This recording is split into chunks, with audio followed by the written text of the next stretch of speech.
13 या 14 सितंबर कब है जलझूलनी एकादशी। आपकी किस्मत के बंद ताले खोल देगा ये व्रत। इस समय महाराष्ट्र समेत देश के कई हिस्सों में गणेशोत्सव की धूम है।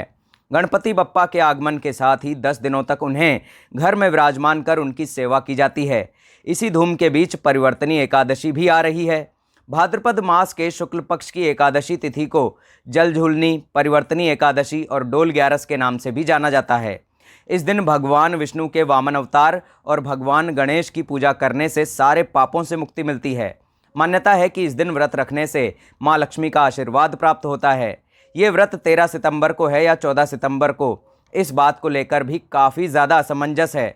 वैदिक पंचांग के अनुसार भाद्रपद मास के शुक्ल पक्ष की एकादशी तिथि 13 सितंबर के दिन शुक्रवार को रात 10:30 पर शुरू होगी और 14 सितंबर के दिन शनिवार को 8:41 पर समाप्त होगी। उदया तिथि के अनुसार एकादशी का व्रत 14 सितंबर को रखा जाएगा, क्योंकि इसका प्रभाव पूरे दिन रहेगा। इस दिन सुबह 7:38 से लेकर 9:11 तक पूजा का शुभ मुहूर्त है। साल भर में आने वाली एकादशी चाहे कोई भी हो, इस दिन चावल खाने की मनाही होती है। इसके साथ ही इस बात का ध्यान रखना होता है कि एकादशी में राहु काल में पूजा वर्जित होती है। एकादशी व्रत भगवान विष्णु के लिए किया जाता है।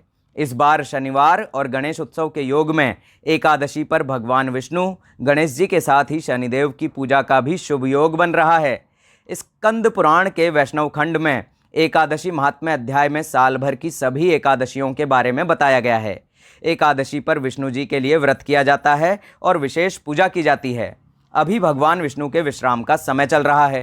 पौराणिक मान्यता है कि भाद्रपद मास के शुक्ल पक्ष की एकादशी पर विष्णु जी करवट बदलते हैं। इस वजह से इस तिथि को परिवर्तनी एकादशी कहते हैं। एकादशी व्रत की सरल विधि को जान लेते हैं। पहला, एकादशी व्रत से पहले दशमी तिथि यानी कि 13 सितंबर की शाम को सात्विक आहार लेना चाहिए। दूसरा, एकादशी के दिन 14 सितंबर को जल्दी उठकर उगते हुए सूर्य को अर्घ्य चढ़ाना चाहिए। तीसरा, घर के मंदिर में भगवान गणेश की पूजा के बाद विष्णु लक्ष्मी का अभिषेक करें। चौथा, तुलसी के साथ मिठाई का भोग लगाएं, धूप दीप जलाकर आरती करें। पांचवां, ओम नमो भगवते वासुदेवाय मंत्र का जप कर एकादशी व्रत का संकल्प लें। छठा है कि एकादशी व्रत करने वाले लोगों को अन्न का सेवन नहीं करना चाहिए। सातवां, अगले दिन द्वादशी को जल्दी उठकर भगवान गणेश के साथ विष्णु जी और लक्ष्मी जी की पूजा करनी चाहिए। एकादशी और शनिवार के योग में शनिदेव की पूजा भी जरूर करें। शनिदेव को सरसों के तेल से अभिषेक करना चाहिए।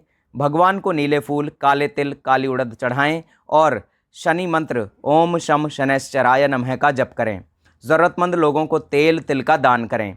अब इसकी कथा जानते हैं। तो कथा के अनुसार महाभारत काल में श्री कृष्ण ने युधिष्ठिर से कहा था कि जो लोग परिवर्तनी एकादशी का व्रत रखते हैं और भगवान विष्णु की पूजा करते हैं, उन्हें समस्त पापों से मुक्ति मिलती है। इस व्रत को करने से सुख शांति, समृद्धि और आत्मिक शांति की प्राप्ति होती है। साथ ही व्यक्ति को भय, रोग आदि से मुक्ति मिल जाती है। इस दिन विष्णु सहस्त्र नाम का पाठ करना चाहिए और साथ ही दान करने में भी पुण्य की वृद्धि होती है। परिवर्तनी एकादशी की व्रत कथा त्रेता युग से जुड़ी है। उस समय बलि नाम का राजा भगवान विष्णु का परम भक्त था। बलि ने अपने तप और पूजा से कई असाधारण शक्तियां हासिल कर ली थी और इंद्र के देवलोक के साथ तीनों त्रिलोकों पर कब्जा कर लिया था। तब इंद्र समेत सभी देवताओं ने भगवान विष्णु की पूजा की और बलि से मुक्ति की प्रार्थना की। इसके बाद भगवान विष्णु ने वामन अवतार लिया और बलि के पास 3 पग जमीन दान में मांगने पहुंच गए। बलि अपने अभिमान में चूर थे, इसलिए वामन देव को नहीं पहचान पाए और उन्होंने 3 पग जमीन देने का वचन दे दिया। इसके बाद वामन ने अपना रूप बढ़ाया और एक पग में पृथ्वी और दूसरे पग में स्वर्गलोक को नाप लिया। तब बलि ने महसूस किया कि वामन भगवान विष्णु हैं और उसने हार मान ली। उन्होंने अपना सिर अर्पण कर दिया और भगवान विष्णु ने अपना पैर बाली के सिर पर रखकर उन्हें पाताल लोक भेज दिया। इसके बाद राजा बलि की पत्नी विंध्यावली ने अपने पति की रक्षा के लिए भगवान विष्णु से प्रार्थना की। भगवान विष्णु ने विंध्यावली को वरदान दिया कि परिवर्तनी एकादशी के दिन जो कोई व्रत करेगा और राजा बलि की कथा सुनेगा, उसे मोक्ष की प्राप्ति होगी। इस तरह परिवर्तनी एकादशी का व्रत करने से व्यक्ति के सभी पापों का नाश होता है और उसे मोक्ष की प्राप्ति होती है। तो दोस्तों, अंत में चैनल को सब्सक्राइब ज़रूर कर लीजिएगा।